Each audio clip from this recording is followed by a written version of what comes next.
बिस्मिल्लाहिर्रहमानिर्रहीम। अस्सलामुअलैकुम। मैं हूँ राबेल ज़हरा, आपकी उर्दू की मौल्लिमा। आज हम पढ़ेंगे शशम जमात से उर्दू का सबक।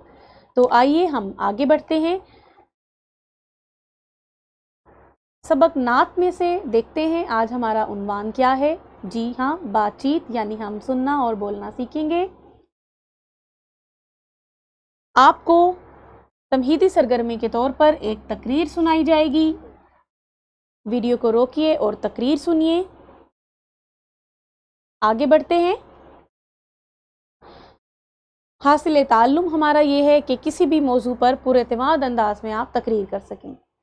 यकीनन आपने कमरा जमात में तकरीर सुनी होगी और आप लुत्फ़ अंदोज़ भी हुए होंगे। आपने देखा होगा कि जो मुक़र्रर तकरीर कर रही थी या कर रहे थे, उनका एक मख़सूस अंदाज़ था। शेर पढ़ने का भी एक मख़सूस अंदाज़ था, दलाइल देने का एक मख़सूस अंदाज़ था।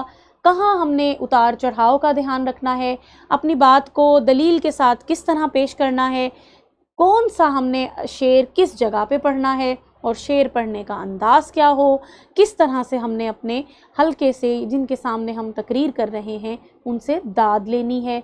ये तमाम चीज़ें सीखना बहुत ज़रूरी हैं अगर आप करना चाहते हैं तकरीर। जी, तकरीर करने के लिए और क्या क्या चीज़ें ज़रूरी हैं और इसके उसूल क्या हैं, उनकी तरफ बढ़ते हैं।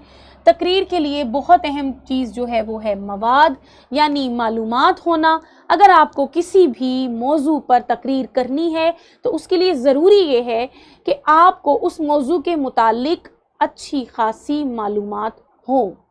बेशक ऐसा भी होता है कि बाज़ औक़ात आपको तकरीर लिख के दी जाती है, आपने तकरीर याद करनी है और उसका अंदाज़ भी सिखा दिया जाता है और फिर आपने तकरीर करनी है।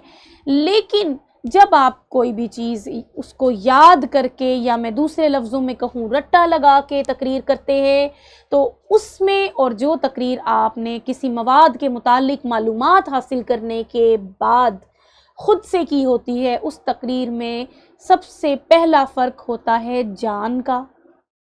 जब कोई वो कहा जाता है ना कि दिल से जो बात निकलती है असर रखती है, पर नहीं ताकते परवाज़ मगर रखती है। तो दिल से वही बात निकलेगी जिसको पहले आपने ज़हन नशीन किया होगा।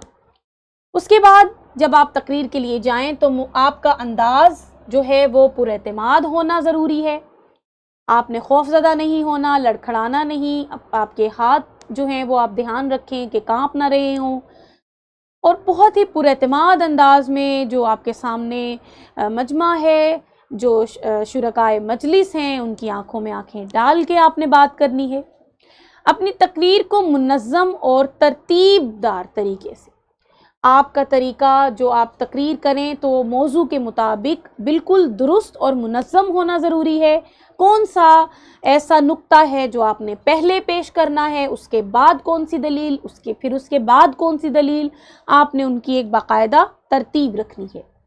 बातों को मंतकी सिलसिले में पेश करें ताकि सामने वालों को आपकी बातों का मतलब पेचीदा ना लगे।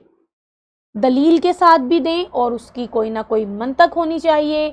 सिर्फ आपने दाद लेने के लिए जो है वो हवाई बातें नहीं करनी, बल्कि आपने उसको ऐसी बातों और ऐसे अंदाज में पेश करना है कि वो सुनने वाले के दिल में घर कर जाए। तकरीर को तदरीज देना भी अहम है। बात को आहिस्ता आहिस्ता और मुरतब तरीके से पेश करें ताकि सामने वाले उसे आसानी से समझ सकें।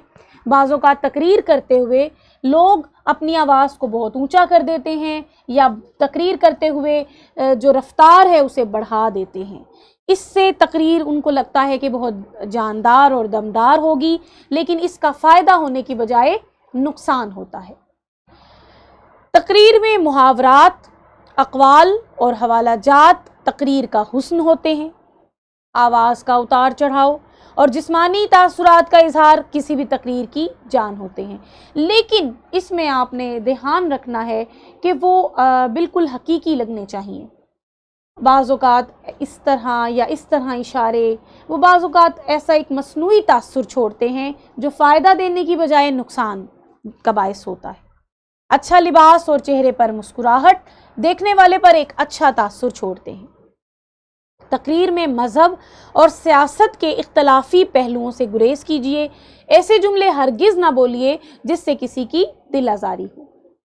یہ ہے تقریر کرنے کے چیدہ اصول۔ اب ہم آگے بڑھتے ہیں۔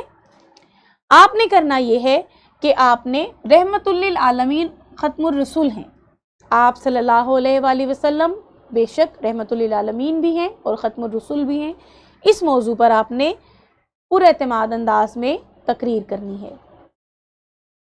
پھر ملیں گے، شکریہ۔